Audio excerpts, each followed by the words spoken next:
আসসালামু আলাইকুম প্রিয় দর্শক, এই মুহূর্তের ঝড় বৃষ্টি, হঠাৎ কালবৈশাখী, বর্জ্যবৃষ্টি, ঘূর্ণিঝড়ের খুবই গুরুত্বপূর্ণ নতুন আপডেট নিয়ে চলে আসলাম আপনাদের মাঝে।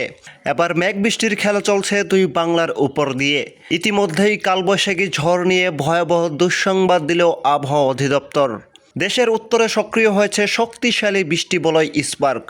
আবারও দেশে নতুন বৃষ্টি বলয় গর্জন প্রবেশ করতে শুরু করেছে। আগামী 24 ঘন্টার মধ্যেই চট্টগ্রাম, খুলনা, বরিশাল, ঢাকা, রাজশাহী, রংপুর, সিলেট বিভাগের একাধিক জেলা থেকে শুরু করে ভারতের উত্তরবঙ্গ, আসাম, মেঘালয়, ত্রিপুরা রাজ্যের একাধিক জেলায় ভয়ঙ্কর ঝড় বৃষ্টির বিশেষ সতর্কতা। অন্যদিকে চলতি মাসের শেষের দিকে বঙ্গোপসাগরে ধেয়ে আসছে বিধ্বংসী নিম্নচাপ, যার হাত ধরেই শুরু হতে পারে ঘূর্ণিঝড় অর্ণব। তাই আজ এবং আগামীকাল 18 মে রোজ সোমবার আগামী 24 থেকে 48 ঘন্টার মধ্যে কোন কোন অঞ্চলগুলোতে তীব্র ঝড় বৃষ্টির বিশেষ সতর্কতা রয়েছে এবং ঘূর্ণিঝড় অর্ণব কবে নাগাদ আঘাত হানতে পারে বিস্তারিতভাবে জানিয়ে দেব। জানার জন্য সম্পূর্ণ ভিডিওটির সঙ্গেই থাকুন। সবার আগে সঠিক আবহাওয়ার তথ্য পেতে আমার চ্যানেলটি সাবস্ক্রাইব করে পাশেই থাকুন। এবার জেনে নেওয়া যাক এক নজরে। প্রিয় দর্শক, এই মুহূর্তে সরাসরি চলে আসলাম ইউরোপিয়ান মেঘমালা স্যাটেলাইট চিত্রে। এখান থেকে দেখতে পাচ্ছি আকাশের অবস্থা খুবই ভয়াবহ, বিশেষ করে ঢাকা, রাজশাহী, ময়মনসিংহ, জয়পুরহাট, রংপুর, ভারতের উত্তরবঙ্গ থেকে শুরু করে মধ্যরাতের দিকে সিলেট বিভাগ এবং ত্রিপুরা রাজ্যের এই অঞ্চলগুলোর উপর দিয়েও সক্রিয় হতে পারে, যার প্রভাবে আগামী 24 ঘন্টার মধ্যে বাংলাদেশ থেকে শুরু করে ভারতের একাধিক জেলায় দফায় দফায় তীব্র ঝড় বৃষ্টির ভয়ঙ্কর সতর্কতা রয়েছে। এক নজরে জানিয়ে দেব। তার আগে আমরা দেখতে পাচ্ছি বিগত কয়েকদিনে যেই লঘুচাপটি বঙ্গোপসাগরের বুকে তৈরি হয়েছিল সেটি আস্তে আস্তে স্বাভাবিক হতে শুরু করেছে।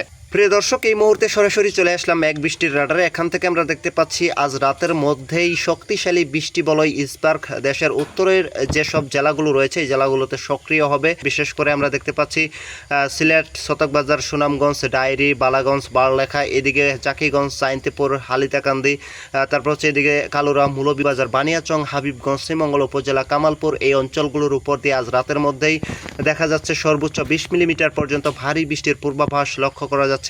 এছাড়াও আমরা দেখতে পাচ্ছি ময়মনসিংহ, নেত্রকোনা, কেন্দুয়া, এদিকে যশোর, বাগমারা, হালুঘাট, ঝিনাইগাতি, নকলা, শেরপুর, জামালপুর, সরিষাবাড়ি, তারপর হচ্ছে বগুড়া, শিবগঞ্জ, এদিকে গাইবান্ধা, তুরা এবং রৌমারি, এদিকেও দেখা যাচ্ছে উলিপুর, মিঠাপুকুর, এই অঞ্চলগুলোর উপর দিয়েও দেখা যাচ্ছে কোথাও কোথাও ভারী থেকে অতি ভারী বৃষ্টির পূর্বাভাস রয়েছে। প্রিয় দর্শক, আজকের ভিডিওতে থাকছে যে ঘূর্ণিঝড় অর্ণব আবারও কবে নাগাদ আঘাত হানতে পারে জানিয়ে দেবো এক নজরে সেদিকেও। পরবর্তী রাত 3টার মধ্যেই আমরা দেখতে পাবো রংপুর বিভাগের একাধিক জেলায় রংপুর, সাইদপুর, নীলফামারী, কালীগঞ্জ, ফুলবাড়ি, কুড়িগ্রাম, ধুবড়ি, এদিকে হাতিয়াবান্ধা, তারপর হচ্ছে দেবীগঞ্জ, ঠাকুরগাঁও, এদিকে মানিকগঞ্জ, পঞ্চগড়, এদিকেও আমরা দেখতে পাচ্ছি ইসলামপুর এবং ভারতের উত্তরবঙ্গের এদিকে আলিপুরদুয়ার, কোচবিহার, তারপর হচ্ছে জলপাইগুড়ি, শিলিগুড়ি, এই অঞ্চলগুলোর উপর দিয়েও রাত 3টার মধ্যেই ভারী বৃষ্টির পূর্বাভাস রয়েছে, কোথাও কোথাও বজ্রপাত সহ।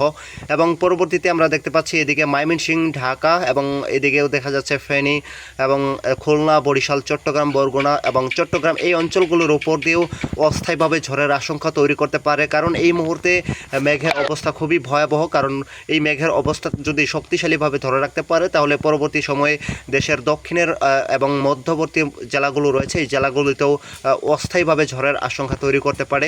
পরবর্তী আমরা দেখতে পাচ্ছি যে 18 মে রোজ সোমবারের দিনও আমরা দেখতে পাচ্ছি দেশের উত্তরের জেলাগুলোতে ভয়ঙ্কর তীব্র ঝড় বৃষ্টির আশঙ্কা রয়েছে। বিশেষ করে আমরা দেখতে পাচ্ছি ভারতের উত্তরবঙ্গের এদিকে আলিপুরদুয়ার, গোপালপাড়া, গুয়াহাটি, কোচবিহার, কালিম্পং, এদিকে আমরা দেখতে পাচ্ছি যে ধুবড়ি, এই অঞ্চলগুলোর উপর দিয়ে সর্বোচ্চ 20 থেকে 25 মিলিমিটার পর্যন্ত অতি ভারী বৃষ্টির পূর্বাভাস লক্ষ্য করা যাচ্ছে।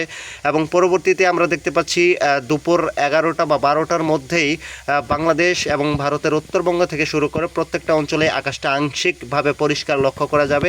তেমন কোনো ভারী বৃষ্টির পূর্বাভাস না থাকলেও পরবর্তী রাতের দিকে আমরা দেখতে পাবো ঢাকা, নারায়ণগঞ্জ, দহর, মানিকগঞ্জ, গাজীপুর, নরসিংদী, হোমনা, এদিকে ব্রাহ্মণবাড়িয়া, এছাড়াও আমরা দেখতে পাচ্ছি যে তারপর হচ্ছে ব্রাহ্মণপাড়া, বালপুর, শ্রীপুর, কটিয়াদি, এদিকেও আমরা দেখতে পাচ্ছি হাবিবগঞ্জ, কিশোরগঞ্জ, সখীপুর, ঘাটাইল, ত্রিশাল, কেন্দুয়া, ইতনা, কালীগঞ্জ, ময়মনসিংহ, এই অঞ্চলগুলোর উপর দিয়ে পরবর্তী রাত 9টার মধ্যেই অতি ভারী বৃষ্টির পূর্বাভাস লক্ষ্য করা যাচ্ছে। এছাড়াও আমরা দেখতে পাবো এদিকে খুলনা, বরিশাল, বাগেরহাট, কাউখালী, গোপালগঞ্জ, এছাড়াও আমরা দেখতে পাচ্ছি মংলি, মণিপুর, যশোর, নড়াইল, এদিকে আমরা দেখতে পাচ্ছি মাদারীপুর, জিরানি, তারপর বাংলা, তারপর হচ্ছে বলমারি, মাগুরা, ফরিদপুর, এই অঞ্চলগুলোর উপর দিয়েও দেখা যাচ্ছে তীব্র ঝড় বৃষ্টি এবং বজ্রসহ কালবৈশাখী ঝড়ের আশঙ্কা লক্ষ্য করা যাচ্ছে।